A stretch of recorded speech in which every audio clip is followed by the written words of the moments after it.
padre nunca me aceptó como su hija, pero ahora que tiene una enfermedad cerebral quiere reconciliarse para no estar solo. Siempre supe que mi padre no me aceptaba. Desde que tengo memoria, había un muro invisible entre nosotros, construido con su indiferencia y sus comentarios hirientes. Mientras mis amigas hablaban de cómo sus padres las consentían y les dedicaban tiempo, yo intentaba entender por qué el mío parecía incapaz de mirarme con algo que no fuera desaprobación. Para él, siempre fui una decepción. No sabes hacer nada bien, solía decir cuando cometía el más mínimo error. Cuando intentaba destacar en algo, como en mis clases de arte, su respuesta era siempre la misma: eso no sirve para nada. Busca algo útil que hacer con tu tiempo. Mi madre intentaba compensar su falta de afecto, pero incluso ella parecía resignada a la idea de que yo nunca sería suficiente para él. Es su forma de ser, decía, como si eso justificara todo. Cuando cumplí 18 años, decidí que ya no podía seguir viviendo bajo su sombra. Me mudé a otra ciudad para estudiar diseño gráfico, con la esperanza de empezar de cero. Me prometí que nunca volvería a buscar su aprobación, pero el vacío que dejó en mí seguía presente, incluso a kilómetros de distancia. Habían pasado varios años desde que dejé el hogar familiar. Mi relación con mi padre era prácticamente inexistente. Apenas hablábamos durante las pocas visitas que hacía a mi madre, y cuando lo hacíamos, nuestras conversaciones eran superficiales y tensas. Todo cambió una tarde de sábado, cuando recibí una llamada inesperada de mi madre. Su voz era temblorosa, y su tono estaba cargado de preocupación. «Nikki, tu padre no está bien. Los médicos creen que tiene demencia frontal temprana». No supe qué responder. Mi madre me explicó que había empezado a olvidar cosas importantes y a comportarse de manera extraña. Su diagnóstico preliminar sugería que la enfermedad estaba avanzando rápidamente, afectando su capacidad para razonar y controlar sus emociones. «Quiere verte», agregó mi madre después de una pausa. Esa frase me dejó paralizada. Mi padre, el hombre que nunca mostró interés en mí, ahora quería verme porque su mente estaba fallando.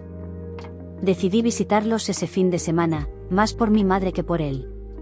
Cuando llegué, lo vi sentado en la sala, mirándome con una expresión que no pude descifrar. Parecía más frágil, tanto física como emocionalmente, y sus ojos, que solían estar llenos de dureza, ahora parecían vacíos. «Nikki», dijo, pronunciando mi nombre con una extraña mezcla de ternura y confusión. Fue la primera vez en mi vida que me llamó por mi nombre sin un tono crítico. Durante los días que pasé allí, intentó hablar conmigo, pero sus palabras a menudo no tenían sentido. En algunos momentos parecía ser el mismo hombre frío que recordaba, y en otros, alguien completamente diferente. Una noche, mientras cenábamos, me miró fijamente y dijo: «Lamento no haber sido un buen padre para ti». Me quedé helada. Esa era la disculpa que siempre había deseado escuchar, pero no sabía si venía del corazón o si era producto de su enfermedad. Conforme pasaban los días, noté que mi padre tenía destellos de lucidez en los que parecía arrepentido por cómo me había tratado. En una de esas ocasiones, me pidió que lo acompañara al parque donde solía llevar a mi hermano mayor cuando éramos niños. Siempre quise que fuéramos más cercanos, pero no sabía cómo, confesó mientras se sentaba en un banco. Sus palabras parecían sinceras, pero no podía ignorar el hecho de que habían llegado demasiado tarde. Por las noches, hablaba con mi madre sobre la situación. Ella estaba desgastada, tanto física como emocionalmente. «Creo que realmente quiere arreglar las cosas contigo, Nikki», me dijo. Pero yo no estaba segura de querer darle esa oportunidad. ¿Por qué ahora que su mente estaba fallando? ¿Por qué no antes, cuando realmente podía haber significado algo? Después de semanas de reflexión y noches en vela, decidí que no podía seguir visitándolo regularmente. Aunque parte de mí quería creer en sus disculpas, otra parte sabía que no podía olvidar los años de rechazo y dolor que había soportado. Escribí una carta en la que expresé todo lo que sentía. Le dije que lo perdonaba, pero que necesitaba protegerme emocionalmente. También le agradecí por darme la vida, pero dejé claro que no podía ser la hija que él ahora esperaba que fuera. Mi madre me llamó después de leerle la carta. Lloró mucho, Nikki. Dijo que entendía tus razones y que estaba orgulloso de ti, aunque nunca te lo haya dicho antes. Unos meses después, mi padre ingresó en un centro especializado para pacientes con enfermedades neurodegenerativas. Su condición empeoró rápidamente, y las pocas veces que lo visité, apenas me reconocía. Mi padre falleció 2 años después de su diagnóstico. No puedo decir que logramos reconciliarnos, pero tampoco siento que nuestra relación quedó completamente rota. Aprendí que el perdón no siempre significa reconciliación, a veces, es simplemente un acto de liberación personal. Hoy, sigo construyendo mi vida lejos de las sombras del pasado. Amo mi trabajo, tengo amigos que son como mi familia y estoy aprendiendo a valorar quién soy, independientemente de lo que alguien más piense de mí. Aunque mi padre nunca será la figura que quise que fuera, su enfermedad me enseñó una lección importante: nunca es demasiado tarde para empezar a sanar, incluso si es solo para uno mismo. Actualización 1. Después del funeral de mi padre, la vida comenzó a estabilizarse. Sin embargo, mi madre me llamó una tarde para decirme que había encontrado algo mientras limpiaba el despacho de mi padre. Era una caja de madera con mi nombre grabado en la tapa. «No sabía que tenía esto para ti», dijo mi madre, su voz cargada de sorpresa. Al abrirla, descubrí una colección de objetos que no reconocía de inmediato: fotos de mi infancia, boletines escolares, y hasta dibujos que hice en la primaria. Lo más inesperado fue un diario en el que mi padre había escrito fragmentos sobre su vida, sus miedos y, lo que más me impactó, sus sentimientos hacia mí. Había una entrada que me dejó sin palabras. «Nikki siempre ha sido más fuerte de lo que yo seré jamás. Me veo en ella, y creo que eso es lo que me asusta. No sé cómo ser el padre que necesita, pero espero que algún día entienda que mi torpeza no es desamor». Leer esas palabras fue como un golpe al corazón. Todo lo que siempre había creído sobre él comenzó a tambalearse.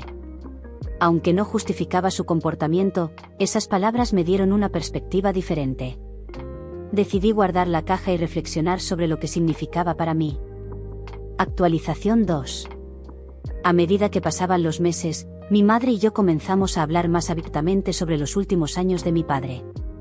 Según ella, su enfermedad cerebral había sacado a la luz muchas cosas que siempre había reprimido, incluyendo sus remordimientos. «Siempre se lamentó de no saber cómo acercarse a ti», me confesó una noche mientras tomábamos té. «Creo que el diagnóstico lo hizo darse cuenta de cuánto había perdido al mantenerte lejos». Mi madre me mostró notas que él dejó en la casa, pequeños recordatorios que escribía para sí mismo cuando su memoria empezaba a fallar. En algunas de esas notas, mencionaba cosas como llamar a Nikki y decirle que estoy orgulloso, o comprar algo para su cumpleaños. Me dolía pensar que tuvo que llegar a un punto de vulnerabilidad tan extremo para darse cuenta de lo que realmente importaba. No sabía si estaba lista para perdonarlo, pero estas revelaciones añadían capas a la relación que siempre había considerado plana y fría. Actualización 3.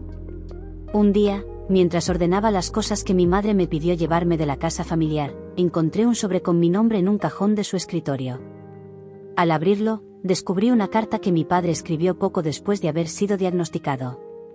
«Nikki, si estás leyendo esto, significa que ya no estoy aquí para decírtelo en persona. Quiero que sepas que mi mayor arrepentimiento en la vida fue no haberte mostrado cuánto te amo. No supe cómo hacerlo, y por eso me refugié en la crítica y el silencio. Pero quiero que sepas que siempre he estado orgulloso de ti. Más de lo que las palabras pueden expresar». Me tomó varios minutos procesar lo que acababa de leer. Era la primera vez que mi padre decía que estaba orgulloso de mí, aunque fuera desde el más allá. Llevé esa carta a mi terapeuta, quien me ayudó a explorar mis sentimientos contradictorios. Por un lado, sentía alivio al saber que, en algún nivel, me valoraba. Pero también estaba enojada porque estas palabras llegaron demasiado tarde. Decidí conservar la carta como un recordatorio de que incluso las relaciones más rotas pueden tener momentos de redención, aunque no siempre de la forma que esperamos. Actualización 4. Un año después de su muerte, mi madre y yo decidimos visitar su tumba juntas. Era un día soleado, y mientras nos acercábamos, sentí una mezcla de nerviosismo y tranquilidad. Llevé conmigo la carta que me escribió y la leí en voz alta frente a su lápida. Al terminar, me sentí más ligera. No porque todo el dolor se hubiera ido, sino porque finalmente había encontrado una forma de liberarme de la carga emocional que llevaba desde niña. Mi madre también aprovechó ese momento para hablar sobre él, compartiendo recuerdos que nunca había mencionado antes. Me contó que mi padre solía presumir de mis logros con sus compañeros de trabajo, aunque nunca me lo decía directamente. «Él siempre estuvo orgulloso de ti, Nikki. Simplemente no sabía cómo demostrarlo, repitió. Esa tarde, al salir del cementerio, sentí que había cerrado un capítulo importante de mi vida. Decidí que no podía cambiar el pasado, pero podía usar las lecciones aprendidas para construir un futuro más sano y feliz para mí misma. Hoy en día, sigo reflexionando sobre la relación que tuve con mi padre. Aunque nunca se convirtió en el padre que soñé tener, aprendí a aceptar sus limitaciones y a encontrar paz en mi propia resiliencia. Su enfermedad y eventual partida me enseñaron una lección importante. A veces, las personas no saben cómo amar de la manera que necesitamos, pero eso no significa que no nos amen en absoluto. Ahora, estoy enfocada en construir relaciones significativas y en vivir una vida llena de autenticidad y amor propio. Mi padre nunca fue capaz de darme esas cosas, pero al enfrentar ese vacío, aprendí a encontrarlas en mí misma.